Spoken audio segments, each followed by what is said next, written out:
नवी मुंबईतल्या मूळ गावठाण आणि वाढीव गावठाणातल्या घरांचा आणि प्रकल्पग्रस्तांच्या पुनर्वसनाचा प्रश्न कायमस्वरूपी सोडवण्यासाठी स्थानिकांनी मंगळवारी मोर्चा काढला। मागण्या मान्य करून घेण्यासाठी बेमुदत उपोषण आणि धरणं आंदोलन छेडण्यात आलं। 1970 मध्ये सिडको एमआयडीसीने 29 गावातल्या शेतकऱ्यांच्या जमिनी ताब्यात घेतल्या होत्या। 45 वर्षांनंतरही प्रकल्पग्रस्तांना मोबदला मिळालेला नाही।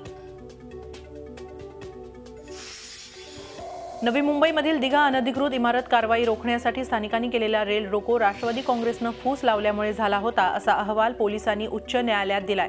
मात्र यामागे राष्ट्रवादीचा कोणताही हात नसून स्थानिक नगरसेवकांना त्रास देण्यासाठी राजकीय दबावानंच हा रिपोर्ट पाठवल्याचा दावा राष्ट्रवादीचे नेते गणेश नाईक यांनी केलाय।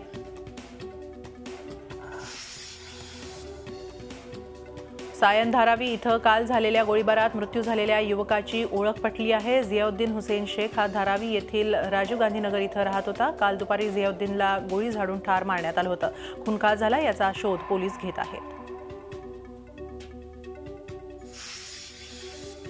मुलुंडच्या विहार लेक परिसरात सद्दाम हुसेन शेख या तरुणाचा पाण्यात बुडून मृत्यू झाला। विक्रोळी पार्कसाईड परिसरात राहणारा सद्दाम हा त्याच्या मित्रांसह विहार तलावात काल दुपारी 3च्या दरम्यान पोहण्यासाठी उतरला, मात्र काही वेळातच तो बुडू लागला। तब्बल 21 तासांनंतर त्याचा मृतदेह मिळाला।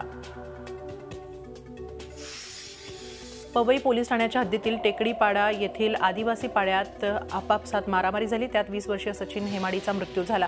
आपल्या नातेवाईक मुलीचा नंबर सचिनच्या मित्रानं मागितल्याचा राग मनात धरून सचिन आणि त्याच्या मित्राला बोलावून काठी आणि बिअरच्या बाटलीनं जबर मारहाण करण्यात आली। यात सचिनचा मृत्यू झाला तर त्याचा मित्र जखमी झाला।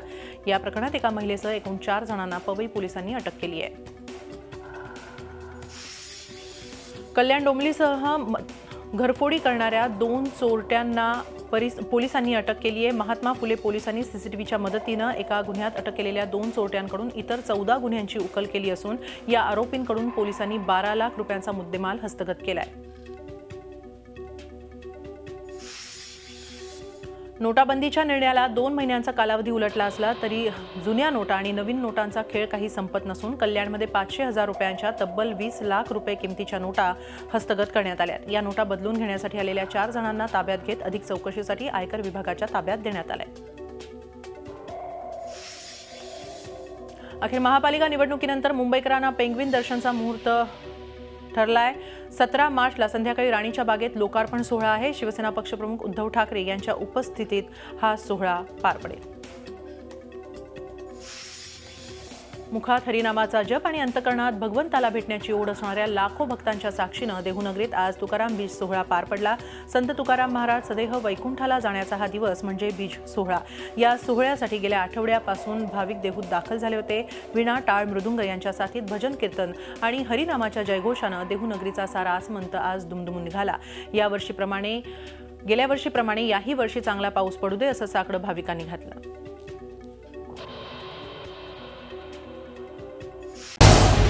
झी 24 तास रहा एक पाऊल पुढे।